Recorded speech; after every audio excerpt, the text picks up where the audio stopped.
नमस्कार। दिन भर की बड़ी खबरों के विश्लेषण के कार्यक्रम सुनिए सच में आपका स्वागत है।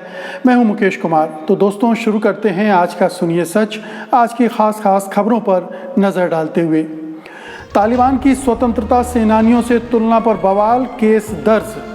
तालिबानी कब्जे के विरोध में उतरे अफगान, महिलाओं ने भी किए प्रदर्शन। सुनंदा की मौत के केस में थरूर बरी, बोले 7.5 साल झेला उत्पीड़न। मद्रास हाईकोर्ट की सख्त टिप्पणी, कहा पिंजड़े से सीबीआई को आज़ाद करो। जजों की नियुक्ति की खबर छपने पर रमन्ना ने मीडिया पर जताई नाराज़गी। खास खबरों पर नज़र डालने के बाद अब वक्त है आज की बड़ी खबरों के विस्तार से विश्लेषण का। इसलिए सबसे पहले लेते हैं आज की सबसे अहम खबर।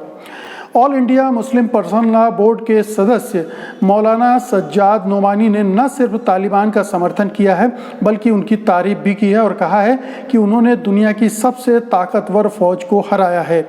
मौलाना सज्जाद नोमानी ने तालिबान को अफगानिस्तान पर कब्जा करने के लिए बधाई दी है और कहा है कि हिंदी मुसलमान उन्हें सलाम करते हैं। उन्होंने कहा, मैं तालिबान को सलाम करता हूँ। तालिबान ने पूरी दुनिया की सबसे मजबूत सेना को शिकस्त दी है। इन नौजवानों ने काबुल की ज़मीन को चूमा और अल्लाह का शुक्रिया कहा। नोमानी ने कहा, एक बार फिर ये तारीख रकम हुई है। एक निहत्ती कौम ने सबसे मजबूत फौज को शिकस्त दी है। काबुल के महल में वे दाखिल हुए। उनके दाखिले का अंदाज पूरी दुनिया ने देखा। उनमें कोई गुरूर, कोई घमंड नहीं था, बड़े बोल नहीं थे। उधर उत्तर प्रदेश की संभल सीट से समाजवादी पार्टी के सांसद शफीकुर रहमान बर्क ने पत्रकारों के साथ बातचीत में कहा, हमारा देश जब अंग्रेज़ों के कब्जे में था तब सारा हिंदुस्तान आज़ादी के लिए लड़ रहा था। वहाँ भी अमेरिका ने कब्जा किया था, तो वे भी अपने देश को आज़ाद कराना चाहते हैं। तालिबान वहाँ एक ताकत है और उसने अमेरिका के पैर वहाँ नहीं जमने दिए। उनके इस बयान के आधार पर देशद्रोह का मुकदमा दर्ज कर लिया गया है। हालांकि बर्क ने कहा है कि उनके बयान को तोड़ मरोड़ कर प्रस्तुत किया गया है और वे भारत के नागरिक हैं, न कि अफगानिस्तान के। मुझे अफगानिस्तान से कुछ भी लेना देना नहीं है, उन्होंने दोहराया। उधर उनके यूपी के मुख्यमंत्री केशव मौर्य ने उनके बयान से उन पर समाजवादी पार्टी पर और हल्ला बोल दिया है। उन्होंने कहा कि बर्क और इमरान खान के बीच में कोई फ़र्क नहीं है। तो कुल मिलाकर ये कि हिंदुस्तान में एक तबका ऐसा है जो तालिबान की जीत को अपनी जीत की तरह देख रहा है। उसे लग रहा है कि तालिबान की जीत अफ़गान जनता की आज़ादी की गूंज है, लेकिन ऐसा है नहीं। ये सही है कि अमरीकी फ़ौजों ने वहाँ कब्ज़ा कर रखा था और अमरीकी फ़ौजों को खदेड़ना एक बड़ी कामयाबी है, लेकिन दूसरी तरफ तालिबान का जो सोच है, जिस ढंग की शासन व्यवस्था वो लाने वाला है, वो अपने आप में एक गुलामी की तरफ संकेत देता है और उसका विरोध भी वहाँ शुरू हो गया है। तो तालिबान की तारीफ़ करने की गुंजाइश नहीं बनती है। तालिबान बदला हुआ है, बदल रहा है, ये हमें इसका इंतज़ार करना पड़ेगा। और बर्क साहब ने जो तुलना की है वो भी उचित नहीं है, क्योंकि स्वतंत्रता का संग्राम हमारा एक सेकुलर मूल्यों पर हुआ था, धर्मनिरपेक्षता के आधार पर हुआ था, लोकतंत्र के आधार पर हुआ था, और तालिबान इन दोनों के खिलाफ हैं। केशव मौर्य की जो टिप्पणी है उनके बर्क साहब के पर या समाजवादी पार्टी पर, वो राजनीतिक रूप से निशाना साधते रहते हैं। ख़ासतौर पर जब मुस्लिम का मसला हो तो उन्हें इस तरह के मसलों पर एक तीखी टिप्पणी देने की आदत है, इसलिए उसको बहुत गंभीरता से नहीं लिया जाना चाहिए। अगली खबर लेते हैं। अफगानिस्तान के जलालाबाद शहर में लोग तालिबान के झंडे के बजाय कार्यालयों पर अफगानिस्तान के झंडे को फिर से लगाने की मांग को लेकर बुधवार को सड़कों पर उतर आए। स्थानीय समाचार एजेंसी पजवोक अफगान न्यूज़ के मुताबिक बाद में तालिबान लड़ाकों ने प्रदर्शनकारियों पर गोलियां भी चला दी। इतना ही नहीं, तालिबान लड़ाकों ने विरोध प्रदर्शन को कवर कर रहे पत्रकारों को भी पीटा। इसके अलावा कुछ महिलाओं का वीडियो भी वायरल हो रहा है जिसमें वे तालिबान के खिलाफ प्रदर्शन कर रही हैं। कुल मिलाकर अफगानिस्तान में आम लोगों की ओर से तालिबान का विरोध करने की भी खबरें आ रही हैं जो अप्रत्याशित नहीं हैं। अफगानिस्तान पर कब्जे के बाद तालिबान का चेहरा सामने आने लगा है। उसने बामियान में मारे गए हजारा नेता अब्दुल अली मजारी की प्रतिमा को उड़ा दिया है। तालिबान ने अपनी पिछली हुकूमत यानी 1995 के दौरान हजारा नेता की हत्या कर दी थी। तालिबान सालों से हजारा समुदाय पर हमला करता आ रहा है। हजारा एक जातीय समूह है जो मुख्य रूप से अफगानिस्तान के पहाड़ी मध्य क्षेत्र में रहता है, जिसे हजराजत के नाम से भी जाना जाता है। तो साफ है कि तालिबान का आना अफ़गानिस्तान के बहुत सारे लोगों को पसंद नहीं आया है, क्योंकि वो एक ख़ास तरह की जो इस्लामी व्यवस्था कायम करना चाहते हैं उसमें घुटन है, उसमें तमाम तरह की बंदिशें हैं, औरतों पर भी मर्दों पर, औरतों पर ज़्यादा हैं, मर्दों पर भी अधिक हैं, क्योंकि वो मर्दों को उस तरह की लोकतांत्रिक माहौल में रहने की इजाज़त नहीं देंगे, उन्हें निशाना बनाएंगे और एक जो पूरा अफ़गानिस्तान का चरित्र बना था पिछले कुछ वर्षों में, थोड़ा सा लोकतांत्रिक मुल्क के रूप में, वो ख़त्म किया जा रहा है, उसका झंडा हटाया जा रहा है। तो एक जो विरोध के सिलसिले की शुरुआत हुई है, ये भी एक महत्वपूर्ण बिंदु के रूप में दर्ज की जानी चाहिए कि तालिबान बेशक काबुल पर काबिज हो गए हों, उनके पास ताकत है, हथियार हैं, लेकिन वहाँ के आम नागरिक उन्हें पसंद नहीं कर रहे हैं। बहुत बड़ा तबका उन्हें पसंद नहीं कर रहा है और बहुत सारे जाति समुदाय तो उन्हें पसंद नहीं करते, जैसे हजारा के संबंध में ले लें या और भी ताजिक हैं,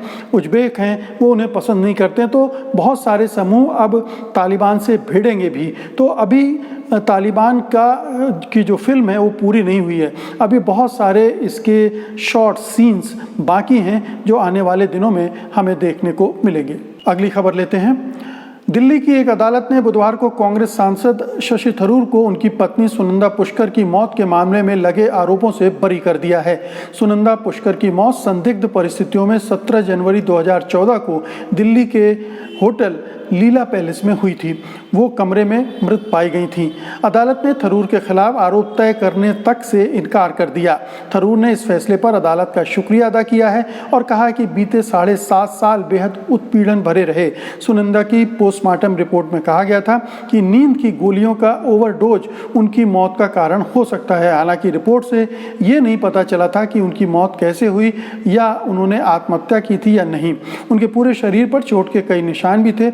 इस मामले में दिल्ली पुलिस ने आत्महत्या के लिए उकसाने की रिपोर्ट दर्ज की थी। तो आप देखिए, शशि थरूर के खिलाफ एक पूरा मीडिया ट्रायल चला गया, खासतौर पर एक चैनल जिसको आप जानते हैं कि नेशन वांट टू नो करके, जब चैनल ये लॉन्च किया गया था तो सुनंदा पुष्कर की हत्या या आत्महत्या या मौत के मुद्दे पर की गई थी और खोजी रिपोर्ट के नाम पर शशि थरूर को कटघरे में खड़ा किया गया था, उनको बदनाम किया गया था और ये सिलसिला काफ़ी समय तक भी चला था। तो ये अब जब अदालत ने इस बारे में अपना फैसला सुना दिया है, शशि थरूर को पूरी तरह से बरी कर दिया है, यही नहीं, उसने उनके खिलाफ चार्ज फ्रेम करने से भी इनकार कर दिया है, जिसका मतलब है कि उनके खिलाफ कोई भी सबूत नहीं है, कोई भी गवाही नहीं है, कोई किसी भी तरह से केस बनता नहीं है। तो एक ऐसा मामला जिसमें कोई केस ही नहीं बन रहा था, उसे हमारे मीडिया ने, कतिपय चैनलों ने एक बड़ा मुद्दा बनाने की कोशिश की, शशि थरूर को दोषी ठहराने की कोशिश की, उनके खिलाफ एक माहौल बनाया गया, बदनाम किया गया। तो ये एक दुखद अध्याय है हमारे मीडिया का और हम ये सुशांत राजपूत के मामले में भी देख चुके हैं, कई और मामले में देख चुके हैं कि किस तरह से कुछ चैनल मीडिया ट्रायल करने के आदी हो गए हैं।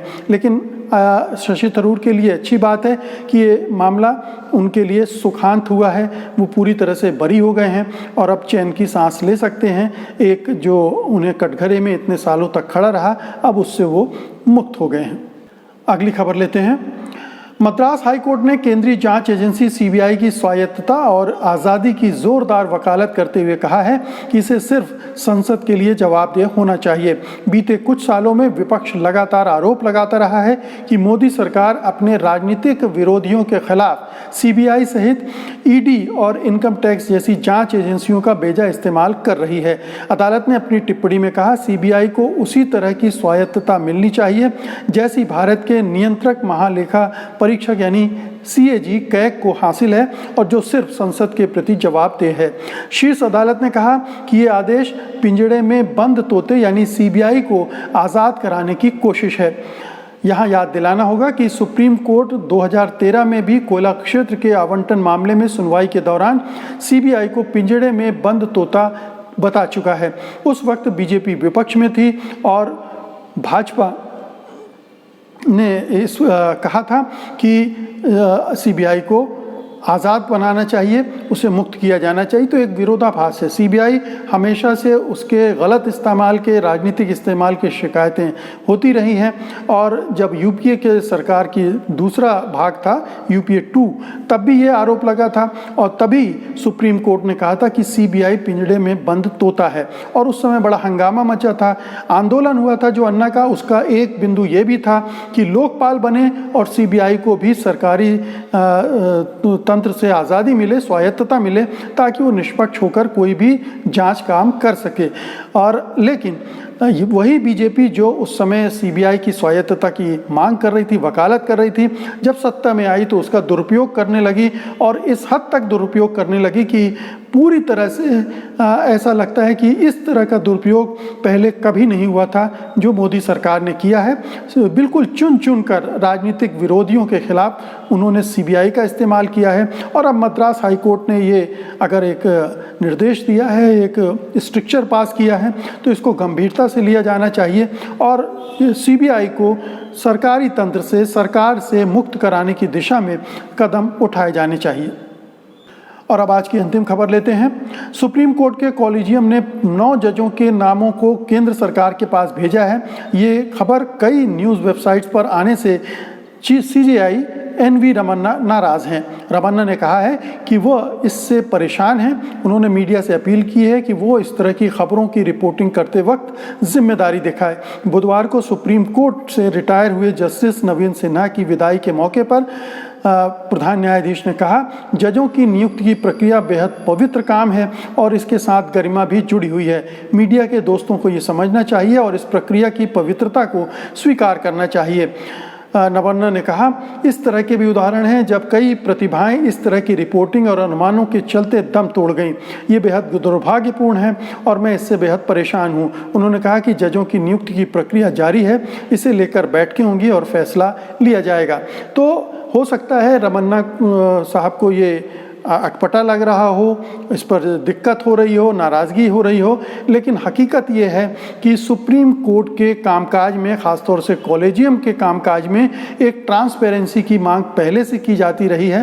पारदर्शिता नहीं है। इसमें कई बार ये देखा गया है कि जज अपनी पहचान वाले, अपने रिश्तेदारों के नाम भी आगे बढ़ाते रहते हैं। तो कॉलेजियम की प्रक्रिया पारदर्शी बने, हमारे चीफ जस्टिस को, प्रधान न्यायाधीश को इस दिशा में काम करना चाहिए। मीडिया अपना काम कर रहा है, मीडिया रिपोर्ट कर रहा है और मीडिया हर तरह की रिपोर्ट कर रहा है। जहां से भी अगर रमन्ना साहब को दिक्कत है तो उन्हें ये देखना चाहिए कि ये खबर कहाँ से लीक हुई, किन्होंने लीक की, क्योंकि ये उन्हीं के दफ्तर से लीक हुई होगी, सुप्रीम कोर्ट से ही, और तभी अखबारों और वेबसाइट्स के पास ये खबर पहुंची होगी। तो दूसरे पर दोष देने के बजाय रमन्ना को एक तो अपना घर ठीक करना चाहिए, दूसरे कॉलेजियम सिस्टम पर बहुत सारे सवाल उठते रहे हैं, उसमें पारदर्शिता का अभाव रहा है, तो कैसे उसे पारदर्शी बनाया जाए, इस दिशा में भी उन्हें कदम उठाना चाहिए। तो दोस्तों, ये थी आज की खास खबरें और उनका विश्लेषण। उम्मीद है कि आपको ये पसंद आएगा और आप इस वीडियो को न केवल लाइक करेंगे बल्कि बड़े पैमाने पर शेयर भी करेंगे। अब मुझे अनुमति दीजिए, मैं कल फिर हाजिर होऊंगा कल की खास खबरों के साथ, उनके विश्लेषण के लिए। तब तक के लिए नमस्कार, जय हिंद। सत्य हिंदी का ऐप डाउनलोड करें गूगल प्ले स्टोर पर।